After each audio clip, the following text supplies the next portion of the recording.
hii kwa masikitiko makubwa kutangaza kifo cha mwenyekiti wetu wa Chama cha Mapinduzi mkoa, mzee wetu Hassan Wakasuvi, kilichotokea leo majira ya saa 9 mchana huu.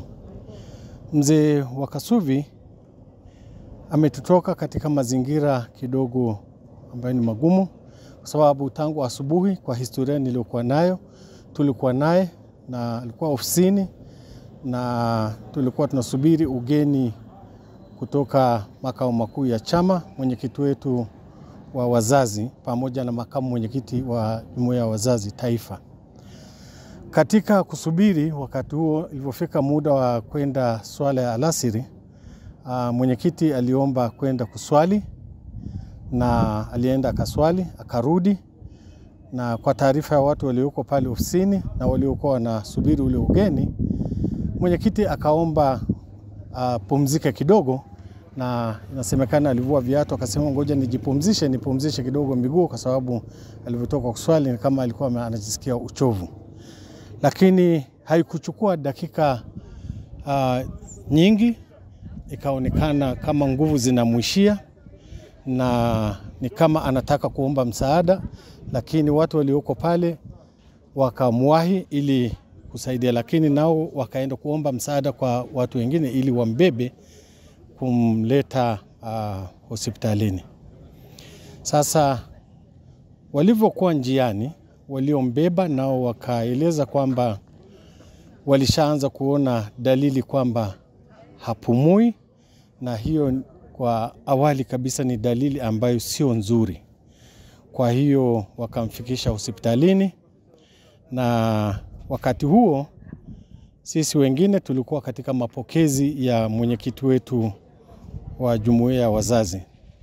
Wakati tumeingia kwenye kikao cha ndani sasa cha jumuiya ya wazazi, tulipewa taarifa kwamba mwenyekiti amekimbizwa hospitalini, na tunategemea sasa, wakati huo sasa tuko katika hali ya kusubiri hali inaendeleaje. Lakini wakati mwenyekiti wa taifa wa wazazi alipokuwa anaongea, tukaletewa simu pale kwamba mzee wetu ametutoka. Kwa majina naitwa Dr. Maki Waziri, ni mganga mfawidhi hospitali ya rufaa mkoa wa Tabora. Leo tarehe 22 mwezi wa pili mwaka 2024 majira ya saa 9, hospitali ya rufaa mkoa wa Tabora katika kitengo cha magonjwa ya dharura EMD, tuliweza kupokea mgonjwa ambaye alikuwa anaitwa Hassan Mohamed Wakasuvi mwenye miaka 70, ambaye wakati tunampokea majira saa 9 alikuwa katika hali ya kutokuwa na ishara ya uhai. There was no sign of life. Kwa hiyo tulichofanya sisi, tulimpokea tukampeleka kwenye chumba cha dharura na madaktari panels na madaktari bingwa katika magonjwa ya dharura. Tukaanza kumfanyia resuscitations. Tuliweza kufanya resuscitation, lakini pia baada ya kufanya hivyo hakukuwa na mapigo ya moyo ya kuwepo, lakini pia chest movement haikuwepo, lakini baada ya hapo pia na hata blood pressure ilikuwa inasoma tu 0. Lakini baada hapo sasa tukaona kwamba tukadeclare kama wataalamu kwamba there was no sign of life. Kwa hiyo tukaweza kudeclare kwamba there is a death, amefariki Hassan Mohamed Wakasuvi. Lakini kutokana na history tuliyopata kabla ya kuja hospitali, alikuwa analalamika chest pain, yani maumivu ya kifua, lakini pia na changamoto kwenye upumuaji.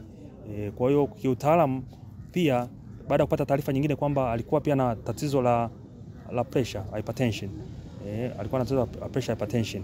Kwa hiyo ukichukua tatizo lake la pressure la muda mrefu, hypertension, lakini pia na changamoto alipata ya maumivu ya kifua, lakini pia na upumuaji, basi sisi wataalamu tumeona kwamba alipata shambulio la moyo ambayo ni heart attack, ambayo kiutaalamu zaidi tunaita myocardial infarction. Kwa hiyo inawezekana alipata myocardial infarction ambayo imepelekea kwamba aweze kupoteza uhai. Kwanza niseme na sisi tumepokea taarifa ya msiba wa mwenyekiti wetu wa chama na mzee wetu mzee Hassan Wakasuvi kwa masikitiko makubwa sana. Kwanza tunasema imekuwa ghafla, kwa sababu mpaka sasa hivi, yani mpaka kufika hapa kitete na kwenda mochwali, ndio mtu naamini kama kweli mzee ametutoka. Lakini pia nimekuwa napokea simu nyingi kutoka kwa watu mbalimbali wakiniuliza kifo cha mzee wetu, lakini tunasema kazi ya Mungu haina makosa. Tumepoteza baba, tumepoteza mtu ambaye alikuwa busara na hekima na heshima tulikuwa tunazitoa kwake. Kwa hiyo ni sio Tabora tu, Tanzania nzima imepoteza mtu ambaye alikuwa imara na mwana mapinduzi wa Chama cha Mapinduzi, lakini alikuwa mshauri, alikuwa ni nguli wa siasa. Kwa hiyo huu msiba kwa niaba ya wananchi wa manispaa ya Tabora na mkoa tunatoa pole. Sisi ni wanafamilia, lakini kuna wanafamilia zaidi. Tunatoa pole kwa wanafamilia kwamba tuungane katika hichi kipindi kizito kwa ajili ya msiba wa mzee wetu, lakini kazi ya Mungu haina makosa.